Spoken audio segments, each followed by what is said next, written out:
Every great champion knows that success, overcoming and winning in life is no accident. Creating individual success is like having a recipe for a great meal. It only works if you know how to use the ingredients. As a best-selling author, entrepreneur, business coach, strategist, and champion, the Lewis Howard Live Show provides you the insider's view on winning. All we do is win, win, win, helping you become the best version of yourself.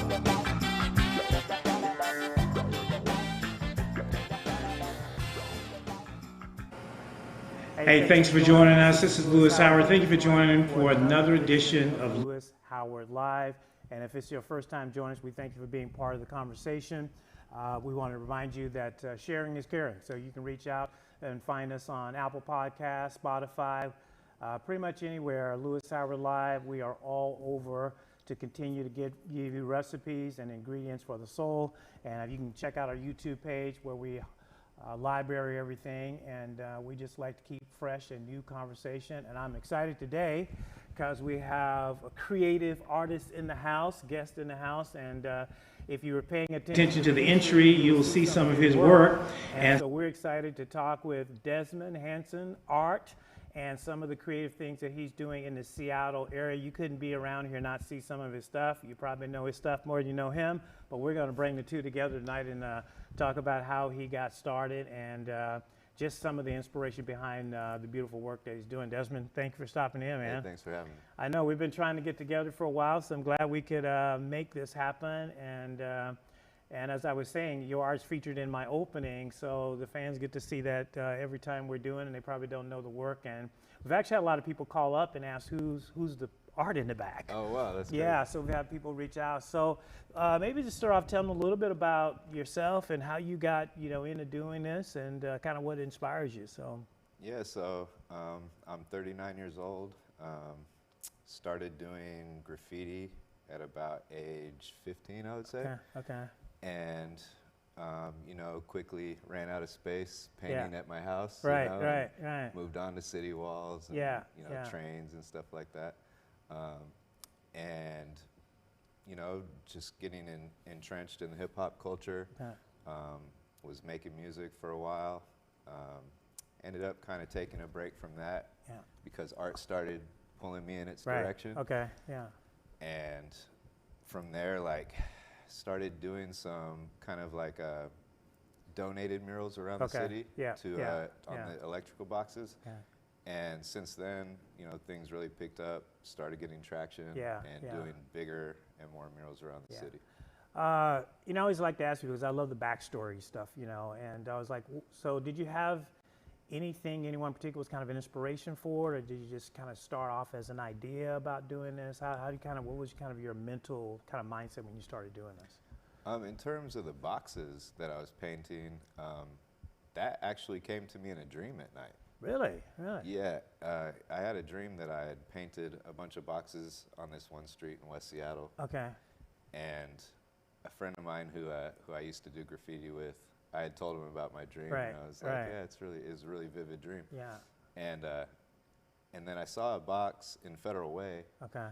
And another box in Ballard, and I said, maybe I should try that, So I went and did a couple and got in contact with the SDOT and laid down the blueprint for a bunch of different locations. Yeah, that's pretty innovative, right? Because you've taken something that was really kind of off the grid, graffiti that people kind of complain about in different places. I have several buildings that have been graffitied, and to take something and now make it part of mainstream art is pretty cool. I think I first saw some of them just driving around West Seattle. I'm thinking, who does that? I thought some of the famous artists, Prince, and some of the famous, things. So how long does it take to do one of those things? So when you do, what's your time in it?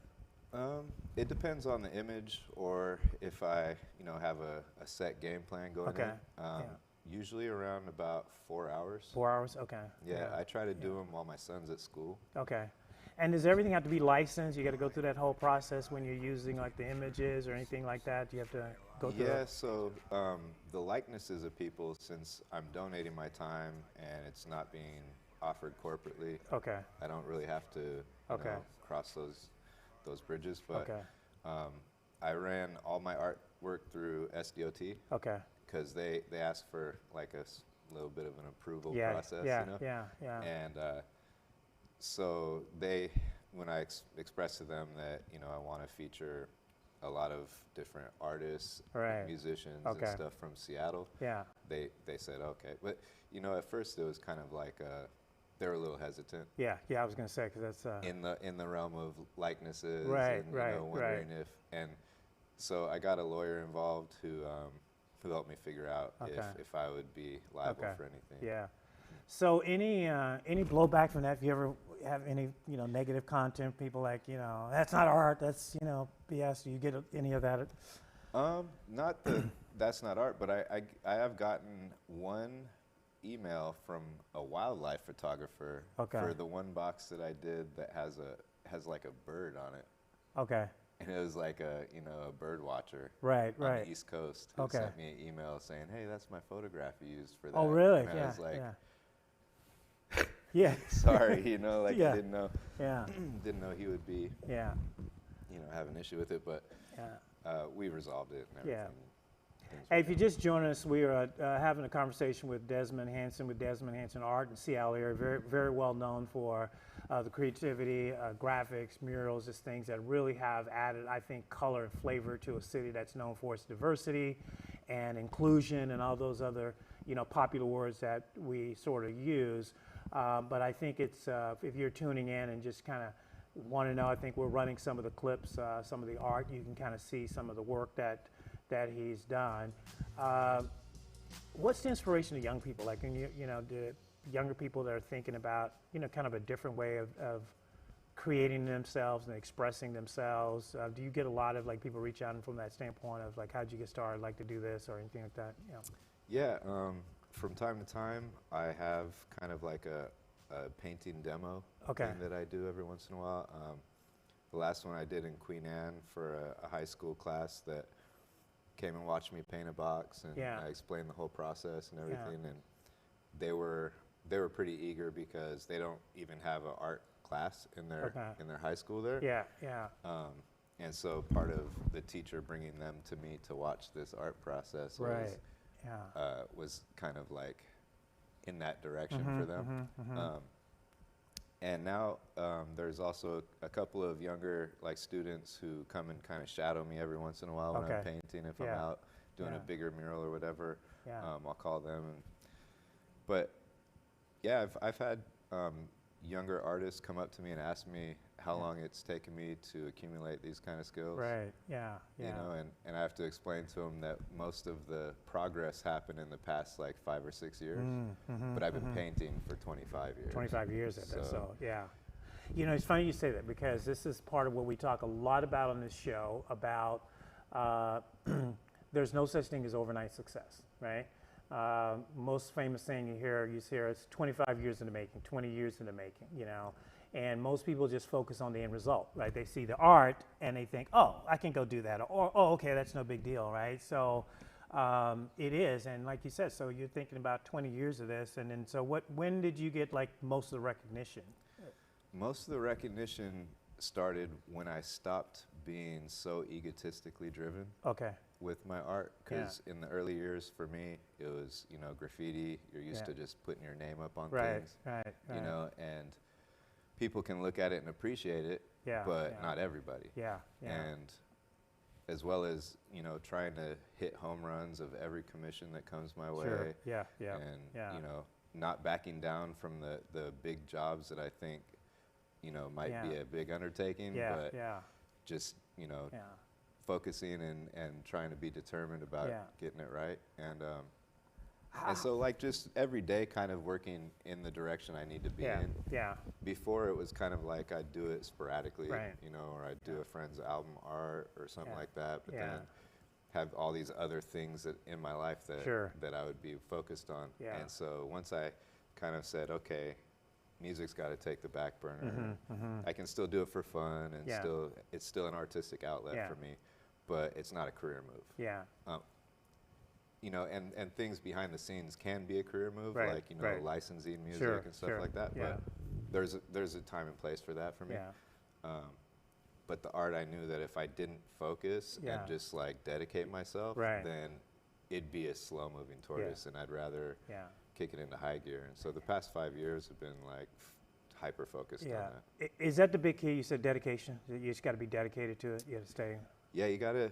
You know, it's a matter of like faith in yourself and knowing that, you know, because people respond to positivity. So if you're doing something that you're questionable about, but then someone gives you a pat on the back, that can be enough fuel to do the next one and then the next one.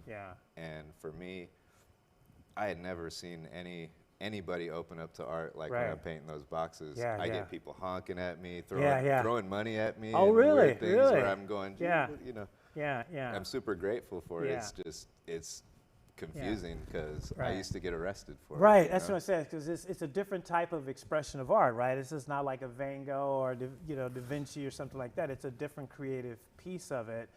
And you wouldn't think it's associated with something like, okay, you're trying to make a hit piece of art or anything like that, right? But yet it's having an impact because, you know, your life's work's out there, right? And it's there to be seen, right? Definitely, and for the boxes, I was looking at the shape of the boxes. When I first started, I said, that's kind of like the shape of a canvas that you would have hanging on a fireplace mantle of like a king or something, you know, like something majestic. So I was like, who would I paint portraits of like that, you know? And I just thought about like all the musicians from Seattle and all the people that I know of that I'd want to highlight, and also just taking on the challenge of, can I achieve a portrait, get their likenesses right in that small of a scale using spray paint? Yeah, because that's the thing that I notice about it when I look at it. There's life, right? There's life in it. I mean, there's paintings, you know, like steel paintings where people draw, but then there's things that like, it's vibrant. Like the one, the Prince stands out in my mind. Like it's live. Like you think he's like, you know, ripping a guitar right there, you know? Does that require, do you have to do any extra study or looking at their life or anything like that to capture like one moment that you think, boom, this is what I want to capture then? I'm trying to move away from just translating photographs into incorporating a lot of my artistic you know, side, abstract and stuff. But yeah, it's definitely a matter of looking at lots of photos and looking at light sources and figuring out, you know, oh, I like this photo because this really embodies his personality, what I think he might have been or she might have been, or, you know. And so, yeah, you definitely dive into each project and try to soak up anything that could be inspirational. What's most memorable to you? Which one have you done that just you stand on and go, that one, that was it? It's always going to be the Jimi Hendrix one. Is it? Okay. Because that was the first one, and Jimi Hendrix is super close to my family and I. Okay. Yeah, that was, and it's still there. It was done without a permit. Okay. It was one of the ones that I used to show SDOT what I was capable of. The model. Okay. Yeah. And also, I left the backside open so that I can do another rendition of him soon, you know? So, yeah, that's definitely the number one. And then also the Dick Gregory one's another favorite of mine. Okay. Because he, to me, was one of the coolest people to ever hit entertainment. Yeah, no, he was a good guy. Just had a real different philosophy and approach to funny, to entertainment. Yeah, and he'd make you think in the middle of the fun too. We talked a while back about the one you did. We're broadcasting Mob Studios, and we talked about the one you did here. You've done several here. We've featured them in, but we talked about the Hitsville one. And you said that was kind of a challenge. Why was that one a little bit more difficult than? That one is a challenge because it's in a stairway, and trying to get the image right without being able to step back and look at everything. You know, you have to kind of look at the side of it and stuff. Is that, and never having a lot of, you know, stuff to look at of Hitsville. There's only a few like pictures from back then. You know, everything else is kind of now is a little manipulated and, you know, not really as classic as I wanted that to come out. So listeners, I don't know if you caught that, but you know, imagination, right? Here's an idea that came in a dream, a thought, you know, and sometimes when it happens, we think, I had too much to drink or pizza, you know, right?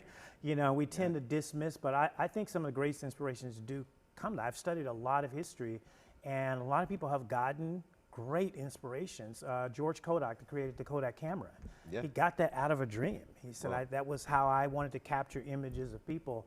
And so I think that's an important thing for people to know, that it's not just, we're so preoccupied with being famous and known, but I think sometimes we lose that natural creativity, right? Because I think there's a path you can go with your creativity that may not make you as much money or as fame, but it will change and impact people. You know, I think, to me, your art, you know, where you do that is changing and impact. I mean, because you see it every day. I mean, so what kind of things will you be working on or coming up that you're involved in, kind of future projects and things like that? I'm currently trying to cultivate clients that facilitate large murals, so that our city really, you know, starts to, you know, if someone turns a corner and they see a large mural in their face, they start to be invigorated a little bit by their environment. And shows a busyness to a city too. So people might want to get out in the real world more often to go see the real art that's out there.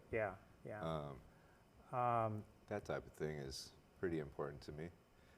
But in the future is more like just welcoming all types of ideas for commission work and, you know, sculpting even, things like that. I'm starting to work on a little bit. Really? Yeah, so kind of expanding that, you know, kind of that genre a little bit. Just working in all mediums. Yeah. What inspires you? Like, what's your inspiration? What makes you get up every day and want to go continue to do this after 20-some years? There's a multitude of things that really get me up, but number one is my son. You know, leaving a legacy here for him. Showing a good example of sticking to your guns and being, you know, having faith in yourself. You know, all the opportunities I blew as a kid. That's real motivational. Well, if we had some of those back, right? You know, and just thinking about all the different ways where I just, you know, totally wasted time, and I just think, like, each day, if you have something you're passionate about, which most people should, because there's tons of stuff to keep people not bored, you know? If you have a passion in life, just focus on it.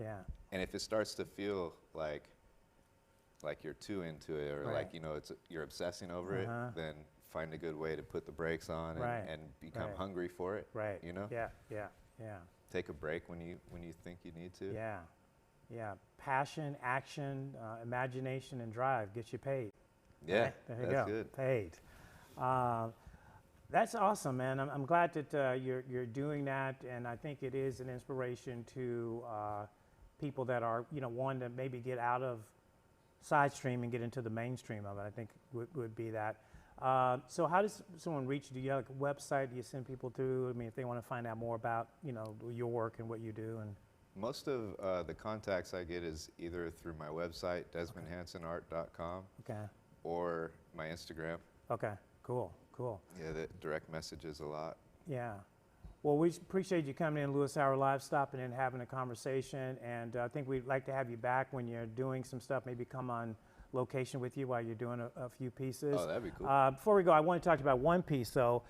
You did a recent friend of mine restaurant that they opened up, took over the Henry Tavern, and you came in very last minute and did that, you know, mural and painting there. And that was based on some famous Seattle, you know, likeness, but you kind of put a little twist to it. You share a little bit on that, because it was quite like with they did the hat thing. Yeah. So Tony T's Sports Bar and Lounge, they, you know, their thing is the fedora. That's like their logo. Right. So we put a fedora on each of the portraits and put their puppy in there and everything too. And that was a fun mural. Those they're really awesome. Sarah and Ted are really awesome. And possibly could be doing another mural there. So. Really? Yeah. No, that was really cool, especially the fedora thing and the Pats and all the famous, you know, iconic sports figures for Seattle is great. And it's something that's noticeable when you go right into the restaurant. And I know you did that in a fairly short window of time, and it wasn't, you know, a lot of time to do that. I think it was like 4 days. 4 days or something. Yeah. Well, hey, we appreciate you coming in and sitting in with us, and we definitely want to have you back. and talk a little bit more about some of your upcoming projects and just kind of follow you and see some of the great work and continued stuff that you're doing. So, awesome. Hey, thank you for joining us. We're going to take a quick break, and when we come back, we got another artist in the house we want to talk to you about. Just stay between the break. You catch some of the videos, and we'll pick up right after this. Stay tuned. Lewis Hour Live. We're right back at you. The Millionaire Club charity is one of Seattle's oldest existing charities. In addition to job placement and employment services, the Millionaire Club provides job training and licensing to help workers become qualified and job ready, from nutritious meals and sack lunches to housing assistance to stabilize their lives. Despite its name, the donors to the Millionaire Club are ordinary citizens with a desire and passion to help fellow citizens overcome the barriers of employment and housing. For more information, call 206-728-JOBS. or go to millionaireclub.org. Too drunk to like you. I'm too high to care. I really don't care. No. Why you so spiteful? Why you so scared? So scared. I'm not your rival. Not your rival. I'm not your friend. No, I'm not your life or your oxygen. That's not my business. I've been staying on a good foot lately. Introduce you to a few good ladies. Everybody on team when we pop out. Better tell your friend to watch your mouth. We gon' pull up in a big body. We ain't taking shit from nobody. You see, I'm dripping with the sauce. I wish I hated wood right now. I play it feeling good right now. I'm peacocking. Hey, you gotta let me fly. You don't gotta step on my toes. We all gotta get it. You gotta let me fly. Bottoms up, we peacocking. You gotta let me fly. You ain't never seen so much gold. The whole team winning. You gotta let me fly. Watch and learn, we peacocking.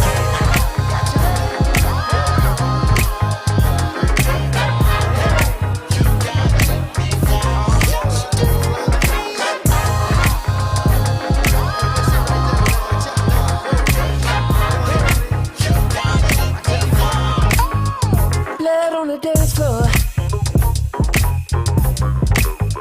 Sexy me, yeah. You get what you ask for. Lay the truth up there. I'm not your savior. I'm not a saint. I'm not your neighbor. No, not today. I'm just trying to mind my business. Yeah. I've been chillin', I've been really on my goal for. If it ain't about the money, gotta postpone. All eyes on us when we pull up. We be looking for them girls who be doing too much. Little brother got my good clothes on. See the reason why we took so long. You're not working with the balls. I wish I hated wood right now. I play it feeling good right now. I'm peacock.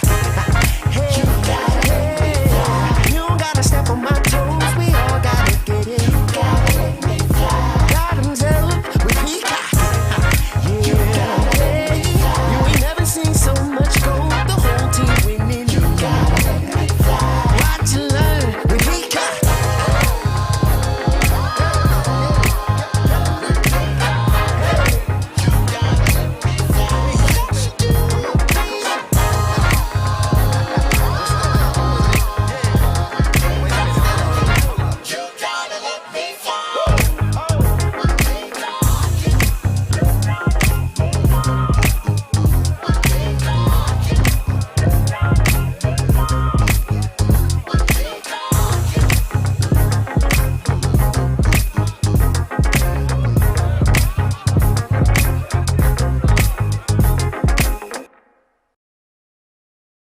Welcome back to Lewis Howard Live. Hey, the video you were just watching is a video of our next guest who's joining us and is going to tell us a little bit about the video and some of his creativity. So we're pleased to welcome Lewis Howard Xperience. Welcome, man. Thank you for stopping in. Good. Tell us a little bit about that video. We were just talking about that you just created that the listeners were watching. Yeah, that's a song I did called Peacocking. Okay. A friend of mine, Mr. Talkbox, is featured on it. It was during quarantine, and Okay. I wanted to do something. Yeah.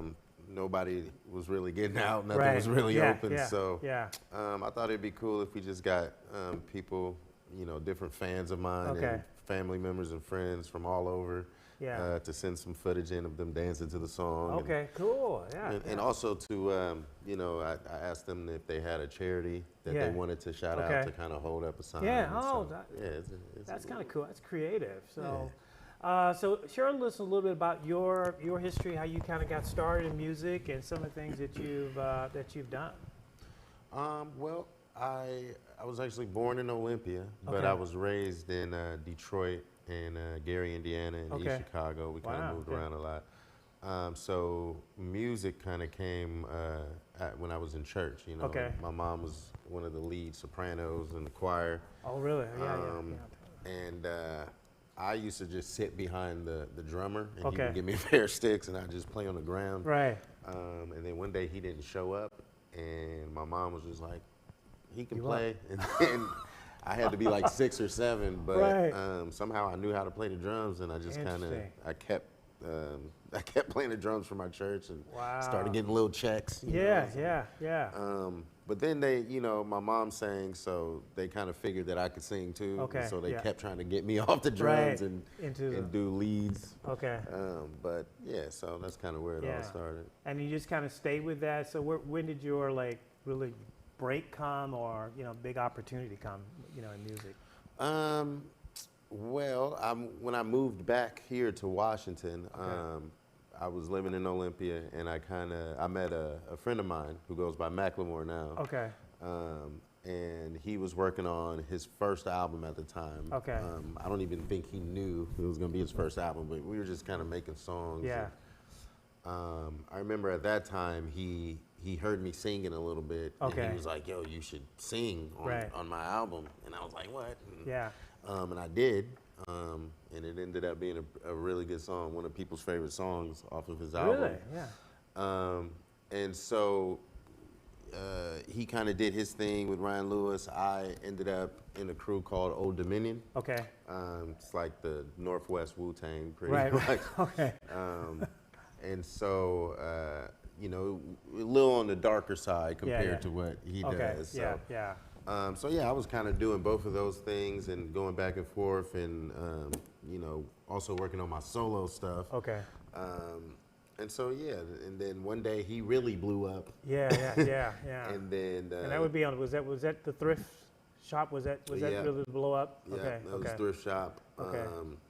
And then so at that point he started taking me on tours Okay. with him, and I would open. Yeah. And got a lot of fans off of just opening, all over the world. Yeah, And I yeah. think the first tour we went on had to be like 2011, Okay. 2012, somewhere in there.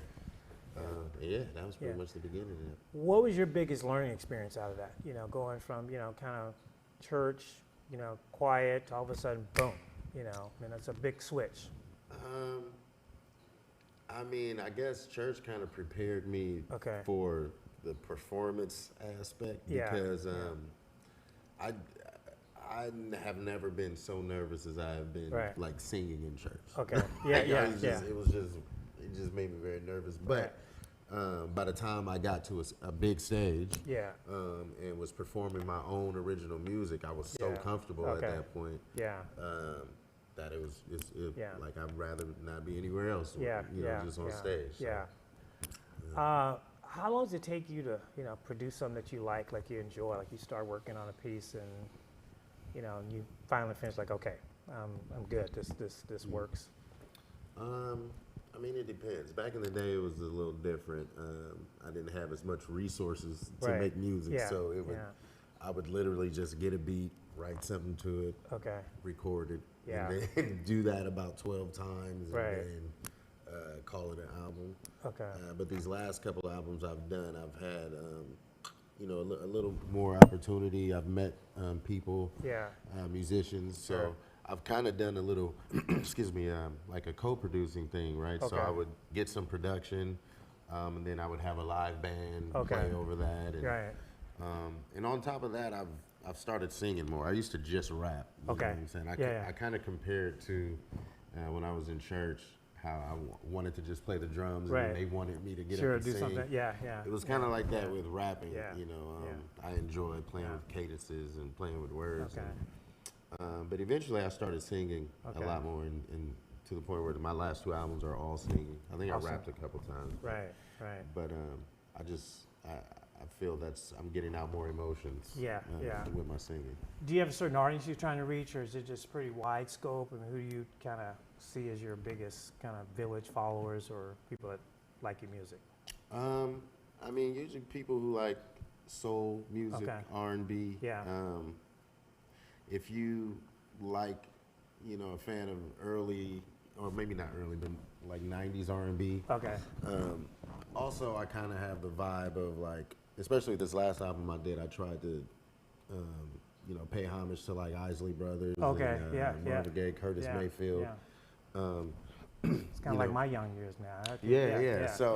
So I've kind of tried to, pay homage to them and, add my own twist to that style of music. Okay. There's certain songs where I'm singing in all falsetto, you know what I'm saying? Kind of like Isley used to do or Curtis Mayfield used to do. Yeah, that's hard to do, man. That's I mean, but it was, it was one of those things that was always easy for me to do. Yeah. But growing up where I grew up, I hated to do it because I would get made fun of. Right. And be like, oh, he sings like a girl. Yeah. And I think that's why if you listen to my my first album and I'm rapping, I'm trying to, I'm trying to get my voice as deep as possible. One of the biggest things I regret. But what I always ask this question to people. You see people, everybody's trying to get out there, make music, make a hit, get 1 million followers, right? Getting that fame. What's been the biggest life lesson that you've learned for yourself as you've gone through these different stages of creativity, producing, and doing all these different things with music, and to keep balance with yourself, right? Because it's easy to, I think when people are trying to become famous, sometimes you can lose yourself in the piece of that. You know, not necessarily sell your soul, but you're putting yourself out there, to be able to try to get that hit or be famous or whatever. So yeah, I think that was one of my main things from the beginning was never sell your soul. Yeah. So when I create music, it's how I feel at that moment. It might even be how I felt 10 years ago. Right, you know right, what I'm saying? But that's what I've learned is being yourself and never settling. And always, keep going. You know what I'm saying? Right. Because there's been times where I was definitely, disencouraged. And didn't want to keep making music. Didn't want to go to the studio or anything. And so I had to fuel myself. I had to, think of certain things that I've been through and things like that. So I've learned to, just keep going. Just keep going. Yeah. I think that's important because it is, no matter what your business is or what you're doing, there's a point where you just feel like you hit a wall at times and you got just kind of done, but then you got to kind of pick yourself back up. You know, Sugar Ray Leonard said, I see two people. He says, if I get up in the morning and I see Ray Leonard, I'm not going to fight. Right. If I get up in the morning and I see Sugar Ray, it's on. Right. So it's about who you see when you get up and you're going out there to do, to do that, that creativity. So what kind of things you got coming up? What you guys working on projects? You guys working on anything new? What's in the hopper? So I haven't been working on anything. So I just released this album, Regal Blue 84. I just released that last year. And then I kind of stepped into the investment realm. Opened a comedy club with some friends. It's called Nate Jackson's Super Funny Comedy Club down in Tacoma. Go check that out. Cool. And I've also been trying to develop a video game for the past year. Wow, so you're diversifying out. I'm trying to spread it out. But at the same time, been working on Macklemore's new album. Trying to come up with some catchy hooks for that. And I think we got something. Yeah, we have to get both of you guys down there so we can hear how that sounds together. I could try to get him down here. He got 3 babies now. It's crazy. Oof. It's crazy. Oof. Man. Ooh, I need those days again. They had to give the dog away. Don't tell them I told you. Oh. It's too much responsibility. They had to get a dog. Who inspires you? What's your inspiration? What fires you? What that you look at, or person, place, or thing that kind of inspires you to do what you do? Man, a lot of things inspire me. People who are in the same, people who are trying to do, or I see people and I'm like, I want to do that. Yeah. Whether that be music or Right. whether it be in the business world somewhere else. Yeah. As far as music goes, like, one of my main idols is Bilal. Okay. Right? And kind of because of what I was talking about earlier, like there is no other artist like him Right. because he's so himself. Right. Yeah. When I watch a lot of his live performances, sometimes I ask like, what's wrong with him? Is something wrong with him? But it's literally the epitome of being free when he's Right. performing. Yeah. And you can see that he kind of just he just lets go. Yeah. And so that inspires me a lot. Seeing people happy inspires me. Yeah. I have a big plan of making everybody around me happy. And I want to see all my friends doing good and my family doing good. So, how's the how's the pandemic affect people like mentally, or because I see two schools of thoughts. I see people that are preoccupied, obviously, with everything that's going on, and then another school of people says, hey, I got to keep going on, right? Have you noticed any change or anything that you've seen that's impacted your business or your models in terms of this after the pandemic? Is anything changing that? I know you said creatively with the video. That's kind of cool, Right. having people do that. Yeah, I feel like once, at least for me, once quarantine hit, I felt like my brain just went so many different places on trying to figure out what I could do. And, how I could set myself up for when we all come out of this, and that's where I came up with the video game idea, and luckily the comedy club idea came. I know people who've lost people. I've lost some friends. It started to come way closer than I thought it would. You know what I'm saying? Absolutely. And so, for the most part, I think I've dealt with it pretty well.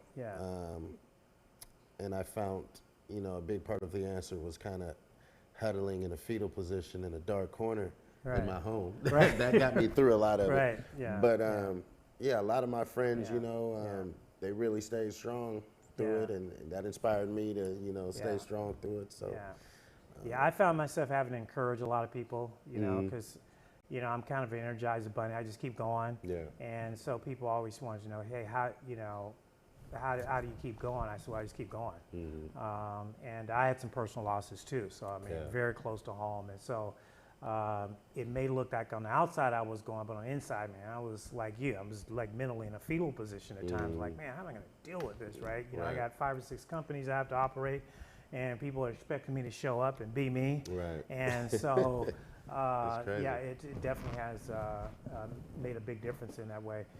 What got a young kid out here somewhere around the world watching us and saying, man, I want to do something. I want to be with a guy like Macklemore. I want to, get out there and do something big. What kind of advice, what kind of guidance, wisdom would you give to somebody just trying to, find their way in a time like this, right? Because we're still kind of in this weird kind of time with stuff, but dreams don't sleep, right? Yeah, for sure.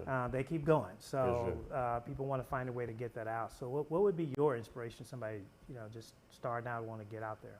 I would say to constantly sharpen your sword. And, whatever your craft is, if you want to be a rapper, if you want to be a singer, constantly do that. One concept that I learned, Ben, Macklemore kind of taught me this, and I think he also suggested a book. It was Outliers, I think. It was the 10,000 hour concept. You do anything for 10,000 hours, you're master. Malcolm Gladwell. Malcolm Gladwell, So, that's big. People always say, like, I want to do a show, like, put me on this show, and it's like, that's good. You know what I'm Right, saying? Like right. do as many shows Yeah. as you can. You know Yeah. what I'm saying? For free. Right, Even, right. even when there's 3 people in the crowd, Yeah, because yeah. I did those. Yeah. You know, and everybody. Well, I'm not gonna say everybody. There's a lot of people who, you know, they get some luck and they Right. get some overnight success, whatever. But the greats, Right. you know what I'm saying? Yeah, they yeah. put a lot of time into their craft. A lot of and, time, and yeah. they master it. Yeah, And so yeah. that's what I would see say. that. I think that's one of the challenges. I grew up in old school. You had to work for it. You had to hustle for it. And still, even then, it took years for it to come. You had to be a mentor, you know, under people. Mm-hmm. I see more people just want to hitch their wagon to a star, Right. right? Exactly. You know, I'm a star in my head, so just, you know, let me hitch my wagon to your wagon, and then, you know, we both go together. And I just found that it's not sustainable. And because when pressure hits, you know, then you see what people are made of, and you know, sometimes I don't want that person to be in a hole with me when they're trying to find out who they are. Exactly. Right. For sure. So yeah, I think it is encouraging people to just put the time in, right? Yep. Put the 10,000 hours into greatness, because you can never lose that. Right. Right, you never get that. So, well, Xperience, I appreciate you coming in and hanging out, and Thanks for having me. we'd love to have you back, and just kind of, I like to follow people and just kind of see what they're doing and stay up on that music and just sharing. I'm all about growth and influence and you know, legacy type stuff. I think we're living in a time where people really are focusing on not just being great, but leaving great behind. Right. And so I think that's important. So I appreciate you coming in, Lewis Thanks for Hour having me. Live. Hey, we're going to take a quick break, and we'll do a quick wrap up and get you out of here and on to another edition. So stay with us. We'll take a quick commercial break. We'll be right back after this quick message. Stay with us.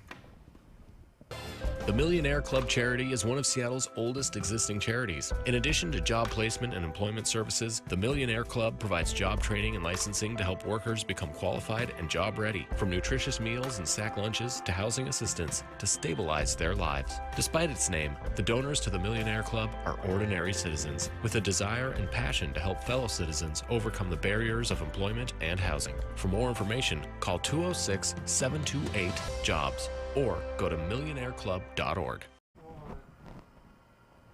Hey, thanks for joining us today. We have had an awesome show. Remember, sharing and caring. We send this up to YouTube, so hey, tell a friend, tell a friend.